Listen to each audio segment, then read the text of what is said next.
Inihahandog ng Kagawaran ng Edukasyon sa pangunguna ng DepEd Ethic Unit ang Itulay online tutorial para sa Filipino by Pangwalo. Tayo ay nasa unang quarter, ikalawang linggo, para sa paksang pagpapakahulugan sa mga paksang sa masining na pagpapahayag. At kasama niyo pa rin po ako, Tutor Ronel, ang inyong gurong makabayan sa wika at panitikan. At ako si Tutor Mel, gurong makabayan sa wika at panitikan. Ayan, at kumusta ka naman, Tutor Mel? Okay naman po, Tutor Ron. Ayan, at syempre, nagagalak po kami. Nakasama ka na namin sa ating ikalawang episode sa Itulay Filipino 8. Ayan. Sige po, Tutor Mel. Siguro maganda batiin muna natin at kamustahin din natin yung mga nanonood sa ating mga makabayang mag-aaral sa ating comment section.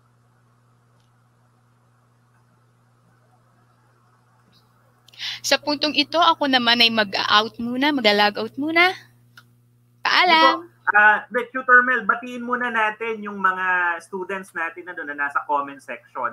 So may mga students tayo na nagko-comment dito. Pakibati naman, Tutor Mel. Ayan. Mula kay Joshua Pasion, good afternoon daw. Mula sa Grade 8 Einstein. Watching from Lalio National High School. Tutor Mel? Sige po, Tutor Mel, pakibati yung mga students natin. Nakikita niyo po ba yung comments natin? Mukhang hindi nakikita ni Tutor Mel. Nakikita niyo po, Tutor Mel, yung comments natin? Ayan, go ahead po. Ayan, mula kay John Albert Dakuray, Tamani, watching daw from Etchague West. Naku, suki natin yung mga taga Etchague West. Donya Magdalena H. Gafud High School. Nga pala, binabati ko rin yung mga estudyante ko ha. May mga estudyante na ako sa grade 8 na sa Caloocan National Science and Technology High School. Nanonood sila ngayon. Kaya sa mga students ko dyan, hello sa inyo. Tutor Mel, may gusto ka bang batiin?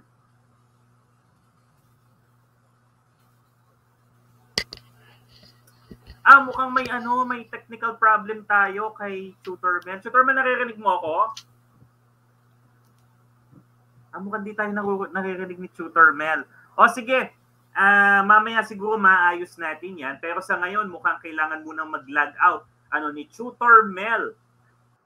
Para maayos natin yung ating technical problem. At tayo naman, magpapatuloy tayo. Mamaya makakasama ulit natin si Tutor Mel dahil siya ang mangunguna sa ating mga gawain para sa hapon na ito. Kaya kung handa na kayo, mga makabayang mag-aaral, maaari bang dating gawi? Pakipusuan naman ang ating live, ang ating comment section kung kayo ay handa na. Nakikita ko na yung mga estudyante natin, no? Janine, Angel, Alexander. Ayan, no? May mga comment. Ano yung mga nakalagay? 93A, 91B? Ano kaya ibig sabihin doon? Mga section nyo ba yan? Hello kay Janine, Genevieve. Pusuan naman natin yung live natin para naman makita ni Tutor Ronel na handa na kayo sa hapon na ito. At kung handa na kayo, huwag na natin patagalin pa. Simulan na natin sa unang gawain na tatawagin nating balik tanawin natin. Simple lang ang panuto ng gawain ito. Tukuyin lang kung ano yung pinapakita ko sa screen. Kung ito ba ay salawikain. Tandaan niyo pa ba yan? Sawikain, kasabihan o bugtong. Alam ko sa mga pinag-aaralan niyo sa module niyo nung nakaraang linggo, di ba? Tandaan niyo pa ba? Ito yung mga pinag-aaralan niyo. Susubukin ko kung natatandaan niyo pa ba ang mga ito. Para sa unang bilang natin, sige nga, unang bilang. Kung ano ang itinanim ay siya ring aanihin. Sige nga, i-comment natin sa ating comment section. Ano kayong sagot dito? Ano yung mga pagpipilian? Sawikain, salawikain, kasabihan, o bugtong? Ano kaya itong balik tanawin natin bilang isa? Sige nga, nako ha, wala pa sumasagot. Sige, dahil baka kulangin tayo sa oras, baka delayed ko lang nakikita yung comments ninyo. I-reveal ko na, pero ilagay nyo pa rin yung sagot kasi may ginagawaran kami ng mga aktibong mag-aaral sa bawat episode, kung sino yung pinaka-aktibo. Nako, may mga sumasagot na. Kasabihan kaya ito, Denise? Sabi ni Alexander, sawikain? Sawikain kaya ito? Nako mukhang may kailangan tayong linawin dahil ang tamang sagot ay salawikain. O malamang nalilito kayo sa pagitan ng salawikain tsaka ng kasabihan. Ano nga bang pinagkaiba ng salawikain at kasabihan? Alam ko nakakalito yan. Kung bakit? Kasi pareho yung nagtuturo ng kabutihang asal, tapos pareho yang patula o may sukat at tugma. Anong pinagkaiba ng salawikain sa kasabihan? Kasi parang dami sumasagot ng kasabihan. Naku ha? Anong pinagkaiba? Kapag salawikain, mga makabayang mag-aaral, ito ay ano? Ito ay mataling haga. Ayos ba yun? Naintindihan? Ibig sabihin, kailangan mo pang unawain, kailangan mo pang intindihin. Kailangan mong tignan ano yung mga simbolismo, mga tayutay na ginamit para makuha mo yung kagandahang asal na nais ituro. Halimbawa, ito sa unang bilang. Kung ano ang itinanim, siya rin ang aanihin. Literal ba? Na ang tinutukoy dito ay yung pagtatanim ng palay o ng halaman o anumang pwedeng tumubo. Literal ba? Hindi, di ba? Ang ibig sabihin nito, kapag may ginawa ka o may pinagsikapan ka, balang araw, mapakikinabangan mo ito. Kapag meron kang ginawa, balang araw, ikaw yung maikinabang doon sa mga bagay na ginawa mo. Hindi literal, kaya salawi ka. Kailangan pala nating i-clarify yan. No? Nakalimutan na nga daw ni Alexander, okay lang yun, at least ngayon, no? Natandaan nyo na. Ulitin ko ha, salawi kain, matalinhaga, kapag kasabihan, literal. Okay ba yun? No? Tingnan natin yung iba kung masasagot na natin. Ikalawa, kay lapit-lapit na sa mata, di mo pa rin makita. O, sige nga. O, ano kaya yan? Familiar ba yan sa inyo?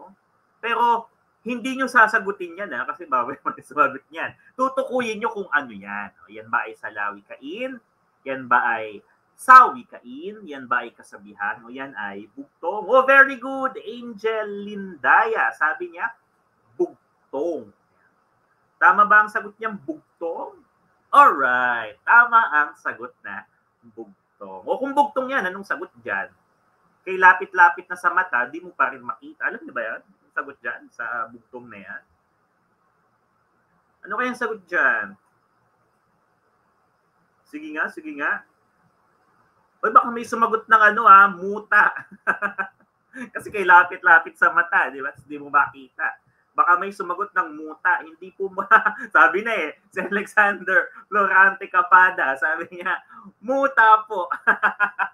Hindi muta O, ang tamang sagot yan ay pilik mata, hindi. Tenga ang tamang sagot. O, pwede niyo na ibugtong sa mga kapatid niyo. Di ba? Para mapaisip din siya kung ano man tamang sagot. O, doon tayo sa number 3, katlong bilang.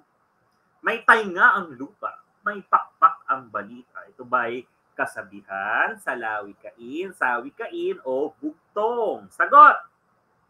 Sige nga. May tenga daw yung lupa, may pakpak ang balita. Baka malito kayo ha. O may mga sumagot na tama dun sa bugtong. Si Rosaline Omega, tsaka si Joshua Passion. Tenga daw. O ito naman, ikatlong bilang. May tainga ang lupa, may pakpak ang balita. Uy, nakakatuwa yung mga grade 8 natin ngayon na napaka-aktibo. Sige nga, sige nga. Sawikain ba ito? Nako. Kailangan talaga nating linawin muli. Sawikain ba ito? Di ba tinuruan ko na kayo nung naaraang pagkikita? Paano nyo masasabi kung sawikain? Di ba kapag sawikain, ang mabilis na clue o pahiwatig agad, dapat ilang words lang, ilang salita lang. Para masabing sawikain. Halimbawa, kamay na bakal. O, di ba tatlong salita lang yun? Sawikain yun. Ayan, mukhang nagbabalik na si Tutor Mel. Naririnig mo na ba kami, Tutor Mel? Yes, naririnig ko na po kayo. Ayan, so siguro magla-log out muna si Tutor Mel at makakasama natin siya mamaya. Sige po, Tutor Mel. See you later. Bye-bye. Ayan. O, tuloy tayo. Ano ang sagot sa ikatlong bilang?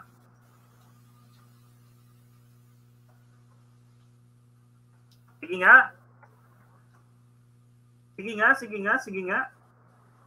Ayun, may mga nakakuha na ng tamang sagot. Ang tamang sagot ay salawikain. Itatandaan nyo, mga makabayang mag-aaral, na kapag may talinhagang ginagamit, ibig sabihin hindi literal, anong kinakailangan gawin? kailangan na bigyan mo pa ng pakahulugan para makita mo yung kagandahang asal na itinuturo sa lawikain ang tamang sagot. Ayos ba yon? Ayos ba yon? O sana naintindihan na kasi tingnan nyo yung bilang 3. Literal ba na may tenga ang lupa? Parang nakakatakot yun. Di ba kapag nakita mo yung lupa may tenga, tapos sabi may pakpak ang balita. Pero may nakakaalam ba sa inyo anong ibig sabihin nito? Ang ibig sabihin ata nito ay, di ba yung mga bali-balita ay mabilis magpalipat-lipat mula sa iba't ibang tao, mabilis kumalat o lumaganap sa isang lugar. Kaya sabi, may tenga ang lupa, nakaririnig, di ba, ng mga bali-balita at may pakpak ang balita. Ibig sabihin, lumilipad, mabilis na nakararating sa iba-ibang lugar. O, mahusay ha, banggitin ko lang yung mga sumasagot. Rosaline, Wendy, Allison, John Benedict, yan, tama ang sagot nila. Eldrin, o Joshua, hindi ito bugto. Pero ayos lang yan ha, sagot ka sa ika-4 na bilang. Basag ulo, o ano ba yan? Ano ba itong basag ulo? Sige nga. Uy, nakita ko ang estudyante ko. Si Prince John ng Kalnatsay mula sa 8 Hydrogen. Hello sa'yo, Prince John. O, wala kaming klase ngayong linggo pero tumututok sila sa ating programa sa Itulay Online Tutorial. Pagbati sa mga lahat na nakatutok sa atin. O, sagot! Ika-4 na bilang. Very good, mahusay. Sabi ni Ryan at ni Yuri, sawikain daw. Sawikain nga ba? Tamang sagot ay sawikain. O, tandaan nyo, sawikain, maiksi lang yan. Tapos isa yung magandang paraan, malikhaing paraan para mailarawan mo yung nais mong ilarawan. Diba sabi ko pa nga nung nakarang pagkikita, kahit anong bahagi ng katawan, kadalasan dinudugtungan, tapos nagiging sawikain, di ba? Halimbawa, malikot na kamay, di ba? Malambot na kamay. Marami yan, di ba? Daliring kandila, ibig sabihin magaganda yung daliri, at marami pang iba. Ayos ba yun?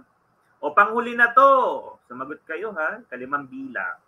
Ang ginagawa sa pagkabata, kadalasan ay nadadala sa pagtanda. Ano kaya ito? Lagyan nyo ng number o bilang yung sagot niyo para alam ko kung anong bilang kayo sumasagot. O ito, lagyan nyo, number 5, o bilang 5. Ang sagot ay, ayun, may nakakuha na ng tama, si Ryan Jake Soliva, sabi niya kasabihan. Pero may nalilito pa din, baka may sumagot ng salawikain. Hindi ito salawikain ha.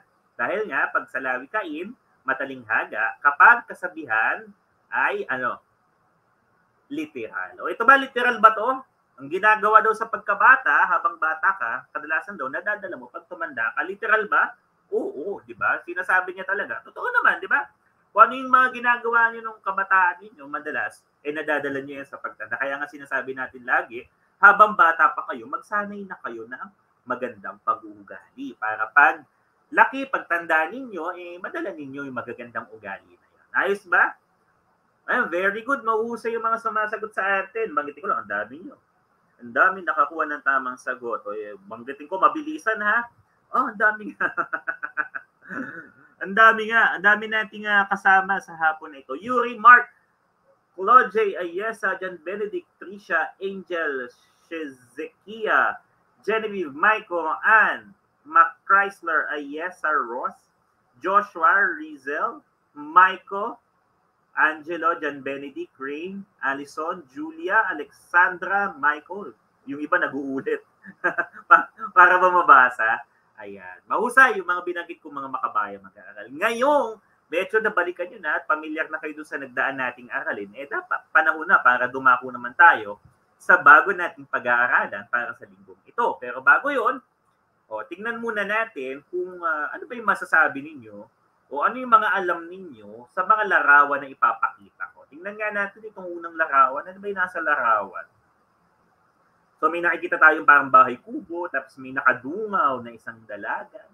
Ayan. Tapos mayroong 3 lalaki sa bandang baba, di ba? Ano ba ginagawa nila? Di ba? May nagigitara, may nakaganon, di ba? Parang may nag-violin, may nag-violin, di ba? Ano kaya yung ginagawa nila? Ayun, sabi ni Rona, sila daw ay nanghaharana.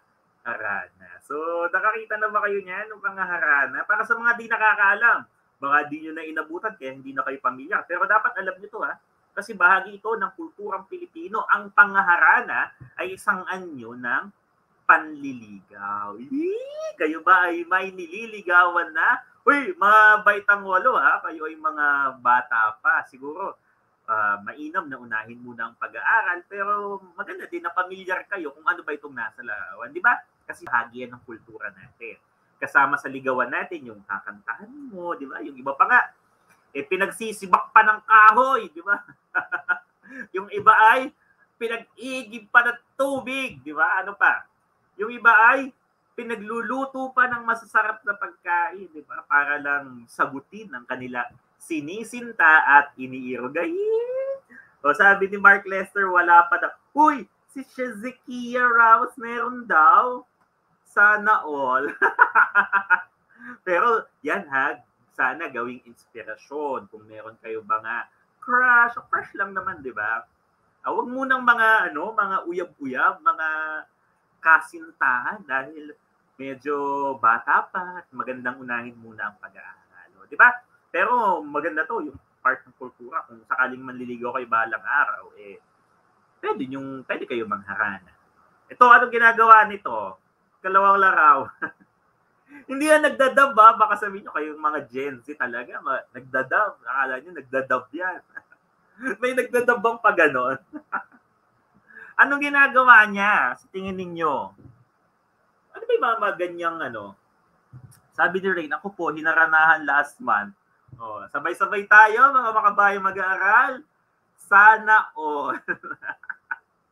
Ayan, may mga sumasagot na. Si Yuri sabi, umaawit. Pwede, malapit na. Pero ang tama ay si Claude J. Tsaka dami na sumagot. Juliana Angel, tumutula. Nakarinig na ba kayo ng mga tumutula? Lalo na yung uso ngayon, yung spoken word poetry, di ba?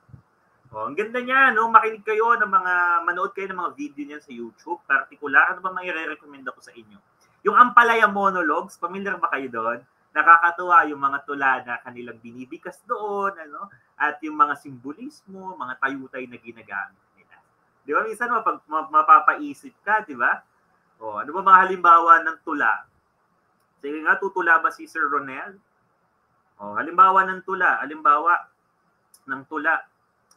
Sa iyong ganda, ako'y samba. Sa iyong utot, ako'y tumba. Biro lamang, baka mamaya may mga kumakain pala, pasintabi, pero biro lamang. Pero alam nyo, kapag tula, ganyan talaga matalinhaga, gumagamit ng mga tayutay. Parang yung pag nangaharana ka dito, parang panaliligaw ka din, di ba? Halos ipangako mo na nga ang langit at lupa kapag meron kang nililigawan, na masyado kang nagiging makata tulad ng pagtula. Ayan. Sabi ni Prince John 3, kayo sa paghaharana, sir, ako na po sa ukulele. Ikaw na po sa violin. Ako, mukhang nang i-stop to. Bakit mo alam na nag-violin si Tutor Ronel? Sige. Huling picture na to. Ano ba yan? Anong ginagawa nila? Sabihin ko na, madali lang naman. Nakikipag-usap. Di ba? Minsan, pag nakikipag-usap tayo, may mga pagkakataon, di ba na? Ang hirap sabihin nung mga gusto nating sabihin kasi baka ma-offend o sumama yung loob ng kausap natin. Di ba? Halimbawa, medyo nais mong sabihin na sobrang payat na ng kaklase mo. Di ba? Paano mo sasabihin yun nang hindi siya na-offend? O baka magbiro yung iba sa inyo nang hindi maganda. Iwasan ng pagbibiro nang hindi maganda. O halimbawa, may naamoy kang hindi ka nais-nais sa kaklase mo nung face-to-face pa. Paano mo sasabihin sa kanya yung mga ganitong bagay nang hindi sumasama yung loob niya, lalo na kaibigan mo. Di ba? So, iba-ibang mga pagkakataon na gumagamit tayo ng wika at sa mga pagkakataong nabanggit ko at pinaliwanag din ninyo, nagbahagi kayo ng mga karanasan ninyo, ay kadalasang nagagamit natin ng iba't ibang masining na pagpapahayag. Ibig sabihin, gumagamit tayo ng isang espesipikong paraan ng pakikipag-usap upang maging masining ito, maging malikhain. Paano natin nagagamit, sir, ang wika upang ito ay maging masining o malikhain? May dalawang paraan. Unang paraan ay ang paggamit ng mga matatalinhagang pahayag. Ang ikalawa naman ay ang paggamit ng mga euphemistikong pahayag. Sa araw na ito ay aalamin natin ano ang pinagkaiba ng dalawang ito.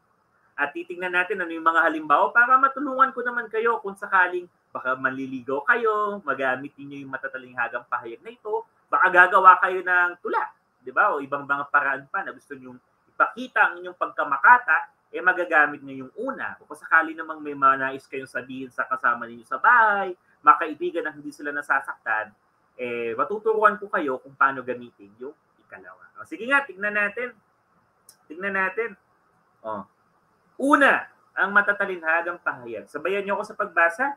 Sinasabi na ito ang naiibang paraan ng paglalarawan sa kondisyon, kalagayan, at pagpapahayag ng saloobin na itatago ang tunay na kahulugan o nagagamit ang iba't ibang tayutay upang mas maging mabulaklak ang pagkakalahad. Mga susing salita, naiibang paraan ng paglalarawan. Ibig sabihin, hindi ito yung karaniwang ginagamit natin sa pang-araw-araw na pakikipag-usap natin. Naiiba ito upang mailarawan natin yung kondisyon, kalagayan, pagpapahayag ng saloobin, yung mga nais nating ilarawan sa paligid natin. Paano natin nagagawa yung naiibang paraan na ito? Na itatago natin yung literal na kahulugan kapag gagamit tayo ng anong sabi? Iba't ibang tayutay. Ayan. Alam niyo ba ang tayutay? Ito yung ginagamit natin upang magbigay ng malikhain at hindi literal na paglalarawan sa isang bagay. Maliwanag. Maaari din gumamit ng mga simbolismo upang ipahiwatig yung nais nating sabihin sa paraang hindi literal. Tutor Ronel, bakit ba natin ginagamit pa yung matatalinhagang pahayag? Bakit hindi na lang tayo maging literal? Bakit pahihirapan pa natin ang mga sarili natin? Mga makabayang mag-aaral, alam ninyo, hindi natin pinahihirapan ang mga sarili natin sa paggamit ng matatalinhagang pahayag. Dahil ginagamit natin sa mga piling sitwasyon upang ipakita ang magandang katangian ng wika natin. Pwede tayong maging mabulaklak. Pwede tayong makapagpahayag ng naka-aapekto sa mga damdamin gamit ang matatalinhagang pahayag.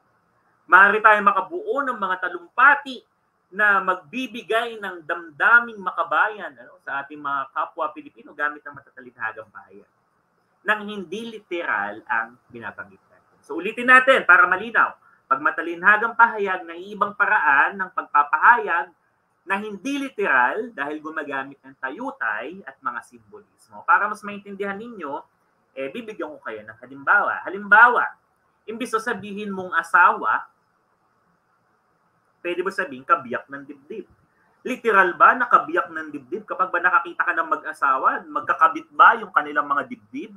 Hindi naman, di ba? Hindi naman sila totoong, hindi naman literal na magkakabit o magkabiyak ang kanilang dibdib. Pero, para mas mapakita natin yung pagkamasining ng ating wika at mas magandang pakinggan, di ba? Mas malikhain kung gagamitin, pwede natin sabihin na kabiyak ng dibdib imbes na asawa. Ano pa? Mabagal, pwede natin sabihin lakad pagong. O inihalin tulad natin yung katangian ng isang pagong na kadalasang mabagal para sabihin natin yung mabagal. Matalinhaga yan kasi hindi literal. Hindi naman talaga pagong yung sinasabihan mo na mabagal, pero kinukuha mo lang yung katangian ng pagong upang ipahiwatig yung pagkamabagal niya. O may halimbawang pangungusap dito si Rain dahil po sa basahin natin. Si Jungkook ang aking kabiyak ng dibdib. Wow! Yung mga fans yan ng K-drama, hello sa inyo. Nagaganda talaga ng mga K-drama ngayon. Pero, kumbaga, piliin nyo din yung mga K-drama kasi iba dyan. Hindi pa pwede sa edad ninyo. Pero aminin, mga interesadong panoorin na mag-ingat o humingi ng gabay sa magulang. Tuloy tayo. Hindi totoo. Balitang kutsero, di ba? Yan ang sinasabi. O kaya, kwentong barbero, di ba? Parang nadamay patuloy yung barbero tsaka yung kutsero. Di ba? Kasi parang mga kwentuhan, mga informal na kwentuhan. Kaya nababansagang hindi totoo kasi informal o kumbaga kwento-kwento lang, chismis-chismis lang. Pero imbis na sabihin natin yung literal na hindi totoo, pwede natin gamitin yung matalinhagang pahayag na balitang kutsero. Ano pa? Magkamukha o pinagbiyak na bunga. Nasabihin na ba kayo niyan? Diba, may kapatid kayo na kamukhang kamukha nyo, kaya yung tatay ninyo kamukhang kamukha nyo, kahit isa kang babae. Pero yung babae ka, kamukha mo yung daddy mo, wala namang problema, di ba? O kung gwapo yung daddy mo, maganda ka sigurado. Pero pwede kang sabihan na Para kayong pinagbiyak na bunga. Okay, iba pa nga sinasabi, pinagbiyak na buko. Kapag magkahawig na magkahawig. Nasabihan na ba kayo niyan?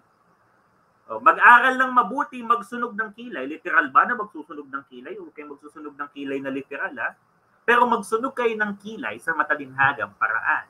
Ibig sabihin, mag-aral kayo ng mabuti. Ulitin ko, pag matalinhagang pahayag, hindi literal, at ito ay ginagamitan ng mga tayutay, ng mga simbolismo at iba pa upang mas maging masining at malikain ang ating pagpapahayag. Ayos ba yun?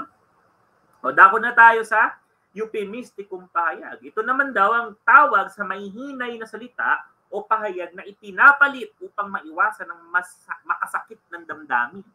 Ginagamit ang mga ekspresyong ito upang hindi tuwirang banggitin ang mga salitang hindi magandang pakinggan, nakabibigla o maaaring magdulot ng kahihiyan. Sa madaling salita, ginagamit natin ang euphemisticum pahayag upang maiwasan yung pagbanggit ng mga bulgar na salita, mga malalaswang salita, o yung mga pahayag na maaaring makasakit ng kapwa natin.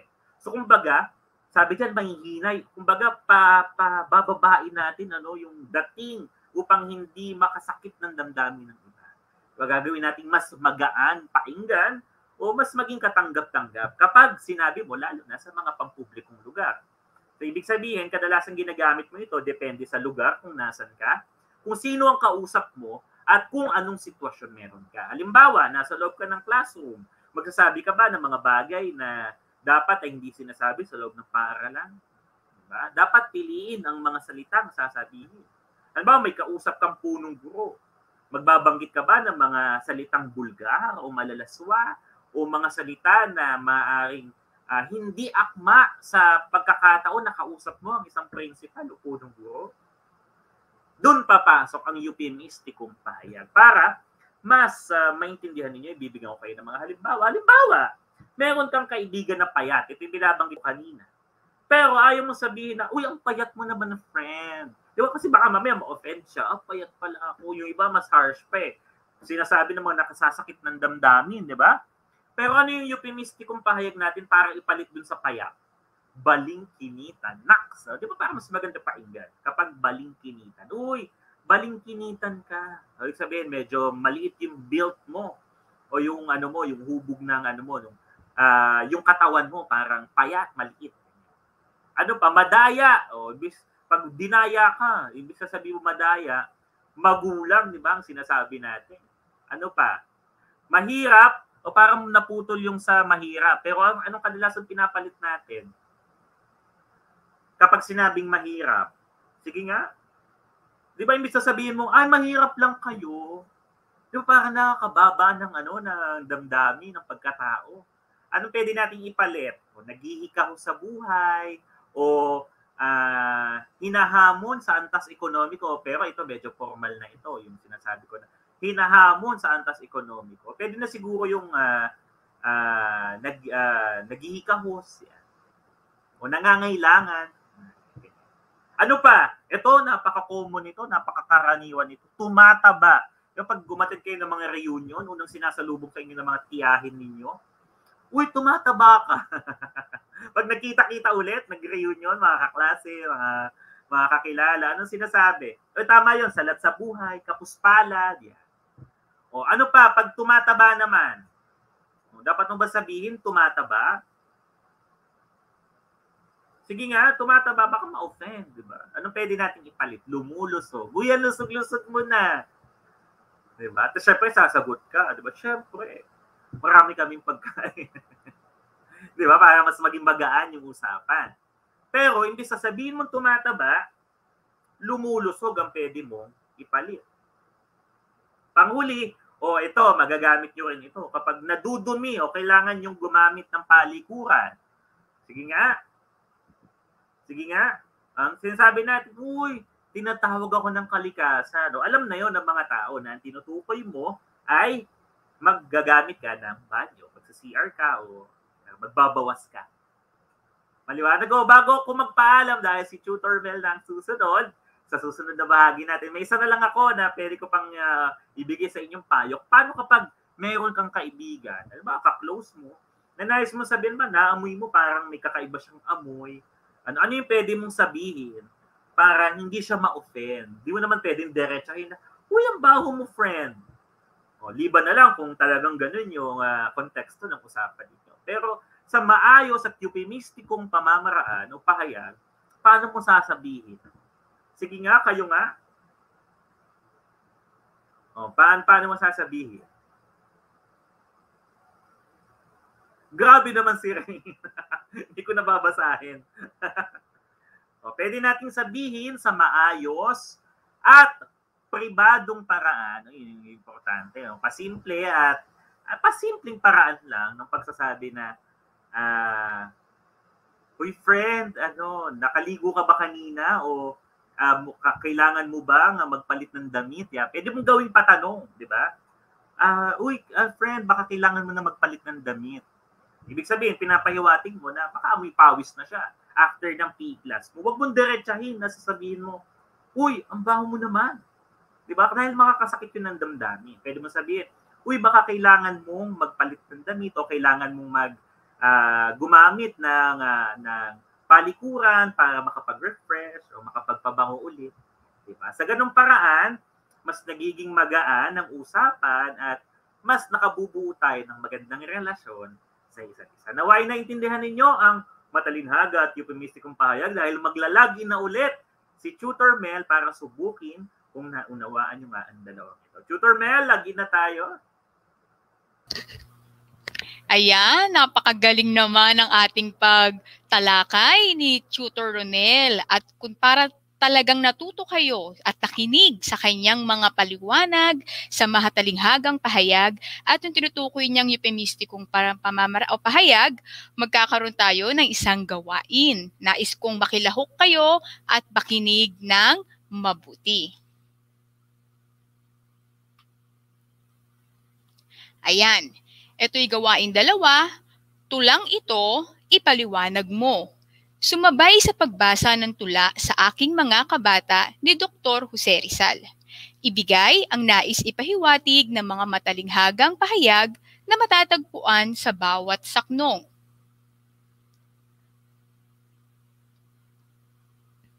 Para sa unang bilang,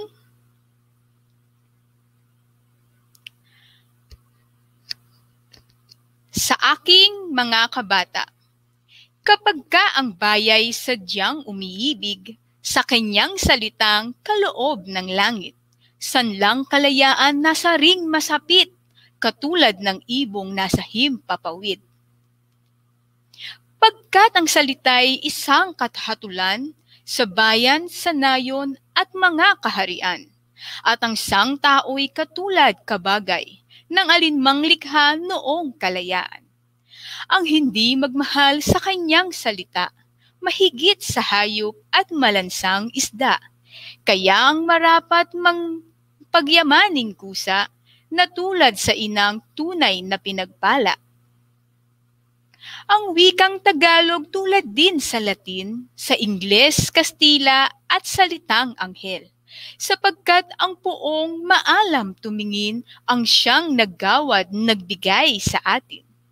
Ang salita natin huwad din sa iba na may alfabeto at sariling letra, na kaya nawalay dinatnan ng sigwa ang lunday sa lawa noong dakong una.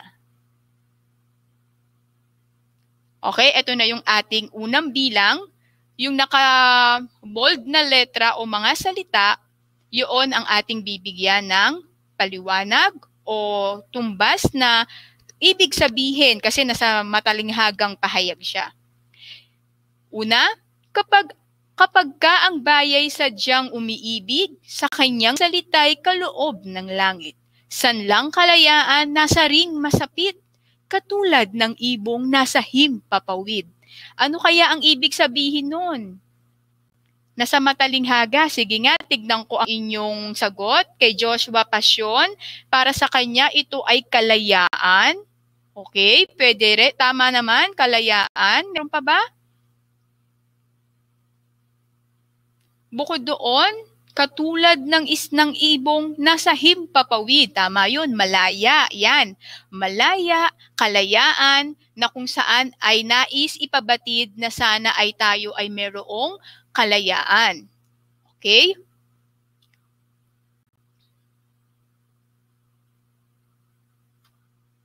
may isang sumagot dito, basahin natin si Mark Platon. Yan, hello Mark Platon.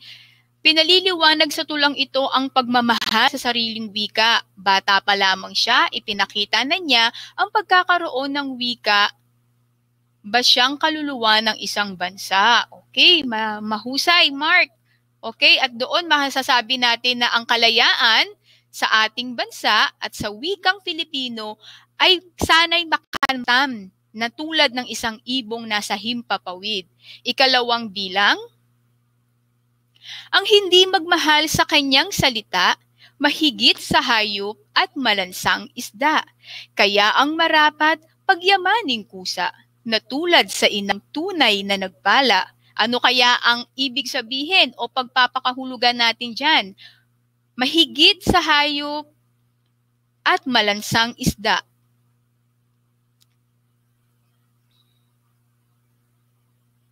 Meron po ba? Mahalin ang sariling wika o ipagmalaki, 'di ba? Ang sariling wika. Hindi ka tanggap-tanggap, tama Joshua Pasyon. Hindi ka tanggap-tanggap na hindi mo maipagmamalaki ang wika mo. Higit ka pa sa hayop at malansang isda. Okay. Sige po, ikatlong bilang.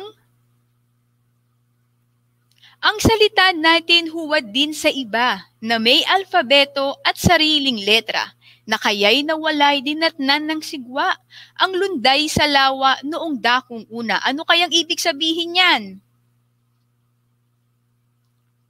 Sige nga.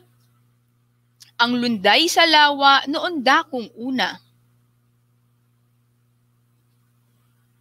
Mahalin ang sariling wika, tama?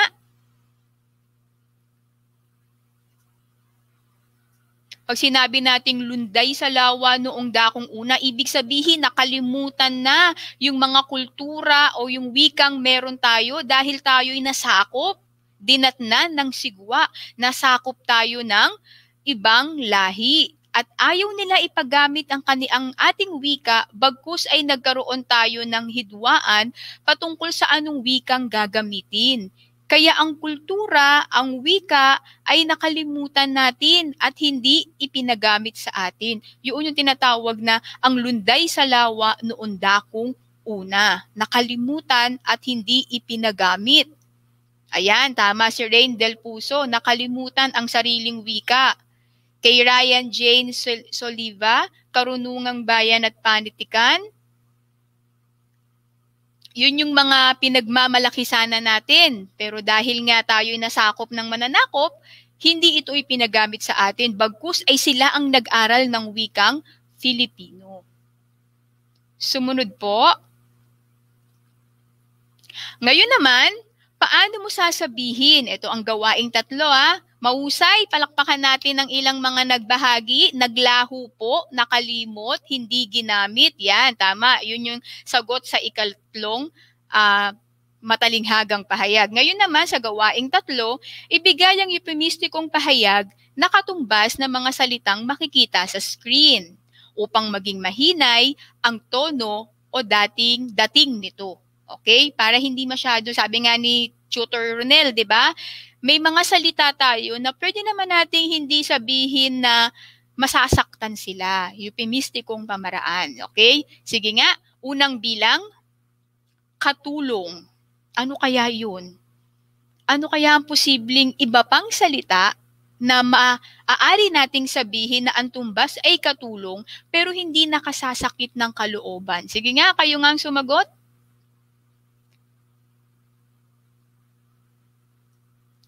Yan, maaaring kasambahay. Tama. Mahusay. Mahusay si Genevieve Revelo, Alexandra Valderrama, Shane Cabardo, Trisha. Sana si Trisha? Hindi ko na makita. Ayesa de la Cruz. Ikalawang bilang. Namatay. Paano nyo kaya sasabihin ng salitang namatay nang hindi magugulat o nabigla ang kausap ninyo? Uy, namatay na si ganito, di ba? Meron tayong ganong dating. So, sa paanong paraan kaya natin ito ba ibabahagi sa kanila? Nang hindi sila mabibigla, baka ikamatay pa nila yun. Sige nga, sumakabilang buhay, Okay? Bukod doon, lumisan na, maaari din ay pumanaw. Okay, alamin natin ang sagot. Sumakabilang buhay. Okay, mas medyo maganda pakinggan at mahinahon, 'di ba? Yung sasalita, uy Mare, yung kaibigan natin doon, sumakabilang buhay na. Okay, 'di ba? Hindi siya masyadong nakabibigla kasi nakaninervyos na, uy Mare, yung kasi kaibigan natin doon namatay na. 'Di ba? Parang ang dating, ay, patay agad. Ano kaya COVID, 'di ba? Pwedeng may ganun. Kaya tamang gumagamit tayo ng iba pang salita upang hindi tayo mabigla doon o kaya naman ay patumbas ng kahulugan, ngunit mahinahon pa rin na ibabahagi ang salita. Ikatlong bilang, baliw. Ayan, napaka-expression ng mga ng mga kabataan ngayon, mga millennials. Baliw ka talaga, 'di ba? Usually, parang minsan nakaka-offend na ano kaya salitang maaari nating sabihin o gamitin na ang tumbas nito ay baliw, nang hindi mau-offend o masasaktan mo, wala sa isip, wala sa sarili, parang mas masakit naman yun. Friend, wala ka sa sarili mo, di ba? May problema sa pag-iisip, naku, parang titignan natin, wala sa katinuan, yung ba dapat? May sira sa pag-iisip? Ano pa? Yung medyo hindi nakaka-offend. Sige, magbibigay tayo ng isang halimbawa. Ngayon kasi may millennial na na tayo ngayon, may mga millennial na words o mga salita tayong ginagamit. Di ba, misa kapag balo ka talaga, meron tayong sinasabi na lutang ka, di ba? Crazy, yun ba? Hindi naman natin sinasabi yun. Sige nga, alamin natin ang kasagutan. Sa baliw, maaaring nawala sa katinuan. Okay? Maaari nating sabihin yung ganong salita na, friend, nawala sa katinuan yung kaibigan nating sa ganitong iskinita. Okay? Kaysa sabihin natin, huy, friend, yung friend natin na nakatira dun sa kabilang kanto, baliw na. 'Di ba? Medyo hindi kaaya-aya. Okay? Sa millennial kasi medyo ginagamit nila, lutang ka, friend. Okay, sabaw? 'Di ba may ganun silang mga salita? Marami ng uri ng mga salita ang millennials ngayon na halos katumbas na rin sa salitang baliw. Ika-4 na bilang, bingi. Ayan, paano mo kaya sasabihin yan? Medyo nakaka-offend yan. Bingi ka, friend, 'di ba? Ano kaya yung maari nating sabihin? Nasiraan ng bait? Okay, kanina yan, Ma'am Donna.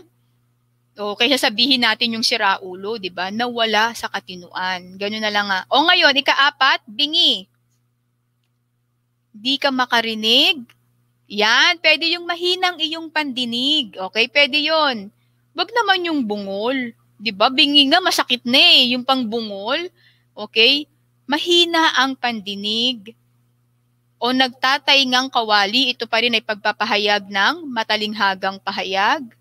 Okay, sige, tingnan natin ang tamang sagot. Ang maaari dyan ay may kapansanan sa pandinig. Kasi pag sinabi natin bingi, totally, hindi na siya mahina na talaga yung pandinig niya or literal na hindi niya maunawaan yung, wala siya talagang naririnig. Kaya maaari mo sabihin na mahina o may kapansanan siya sa pandinig. At ika-5 bilang, ano naman salita yan? Ayan, marami na o-offend dyan. Maarte. Nung bata ako, pag sinabihan akong ganyan, ay aawayin ko. Pero ngayon, hindi na. Maarte. Ano tingin ninyo ang pwedeng gamiting salita sa salitang maarte nang hindi kayo nakakasakit ng kalooban? Ay, wow. Yung ba, pwedeng sabihin ba yon? Halimbawa, naartehan ka sa kanya, ay, wow. Okay, millennial nga. Shala? Pwede ba yung shala? Bukod doon, ano pa? Choosy? Yung ba yung maarte ngayon? Pag sinabing maarte, choosy na? Meron pa ba? Sige nga, alamin natin kung ano ang kasagutan sa salitang maarte, mapili o pihikan. Pwede naman din yun, okay? Pihikan kasi si ganito Hindi mo sinasabing, kaya wala pang nobyo yan kasi maarte yan, di ba? Sinasabi mo siya o pinaliliwanag mo siya sa magandang paraan. Hindi pa siya nagkakanobyo kasi pihikan siya. Pumipili siya ng tamang nobyo para sa kanya. Magaling! Maraming nakakuha ng tamang sagot. Alexander, Florante Capada. Mapili, Dennis Corpus. Maingat sa pagpili, Alan Jake De Castro. Very good. Rain Del Puso, sensitibo sa mga bagay-bagay. Pwede rin naman. Magaling, ha? Palakpakan natin ang ating mga mahuhusay na nakilahok sa ating aralin ngayon. Pagbati muna sa aming punong guro ng Caloocan High School, Dr. Dr. Juanito V. Victoria, at sa aming Department Head, Ginang Arlene Manikis, at sa lahat ng mga sumusubaybay sa Caloocan High School, buong mundo, maraming salamat po sa inyong pagtutok. At ngayon, tawagin na natin si Tutor Ron para sa Bakit Mahalaga. Tutor Ron, halika na!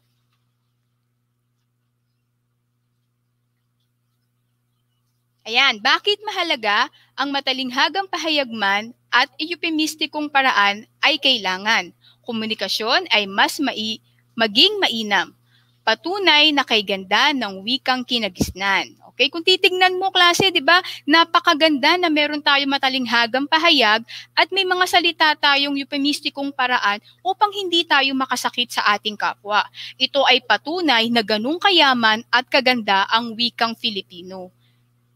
Na sa mga paraan na ito ay maitatawid natin ang gusto nating saloobin na hindi nakasasakit ng kapwa. Gayun din ang pagpapalawak natin ng ating mga salita sa paraang pangaharana, paggiliw sa kasuyo, o maging sa karelasyon. Okay? Ngayon naman, tawagin natin si Tutor Ron.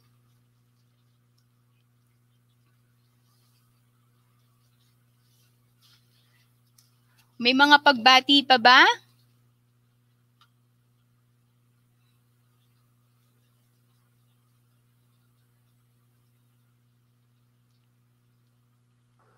Ayan na si Tutor Ron. Hello, Tutor Ron. Nakabalik na ako at sang-ayon ako sa sinabi mo tungkol sa ating bakit mahalaga dahil sinasabi nga natin na mapupunta tayo sa iba't ibang sitwasyon. Maaaring darating ang panahon na magagamit natin yung matatalinhagang pahayag at darating yung mga pagkakataon na medyo nandun tayo sa sitwasyon na kailangan natin sabihin sa maayos at magandang paraan yung mga nais natin sabihin. Kaya magagamit natin ang mga euphemistikong pahayag. Kaya Tutor Mel, masasabi natin na parehong mga pahayag na ito, paraan ng pagsasabi natin sa masining na paraan ay mahalaga talagang matutuhan ng ating kabataan. Dito na po tayo nagtatapos. Muli, ako po si Tutor Ronel, ang inyong gurong makabayan sa wika at panitikan.